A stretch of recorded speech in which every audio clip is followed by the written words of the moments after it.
20 آیات مبارکہ اس بات پر بیان ہے کہ یہود اس دور میں مسلمانوں کو یہی کہتے تھے ہم چونکہ سب حضرت ابراہیم علیہ السلام کی اولاد ہیں اور حضرت ابراہیم علیہ السلام کو اللہ رب العزت نے خاص اعزاز اور یہ شان عطا فرمائی ہے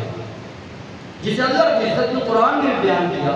وَإِذِ ابْتَلَىٰ إِبْرَاهِيمَ رَبُّهُ بِكَلِمَاتٍ فَأَتَمَّهُنَّ جب حضرت ابراہیم علیہ السلام کو اللہ رب العزت نے آزمائش میں مبتلا کیا کہ پر آزمائشیں آئیں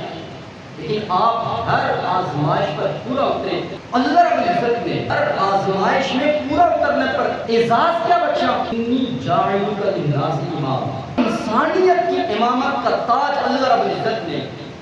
حضرت ابراہیم کو عطا فرمایا یہ حضرت ابراہیم علیہ السلام کو خاص شرف اللہ رب العزت نے بخشا اور جب میرے کملی والے آقا امام الانبیاء علیہ السلام نے نبوت کا اعلان کیا مشرکین مکہ وہ بھی اپنے آپ کو حضرت ابراہیم علیہ السلام کا پیروکار کہتے تھے نجران کے عیسائی وہ بھی اپنے آپ کو حضرت ابراہیم علیہ السلام کا پیروکار کہتے تھے مدینہ کی یہودی اپنے آپ کو حضرت ابراہیم علیہ السلام کا پیروکار کہتے تھے اور مسلمانوں کو بھی یہ دعوت دیتے تھے چونکہ ہم سب کے جد اعلیٰ حضرت ابراہیم علیہ السلام ہیں لہٰذا ہم سب مل کر کے حضرت ابراہیم علیہ السلام کے دین کی پیروی کریں گے تو ہم سب ایک ہیں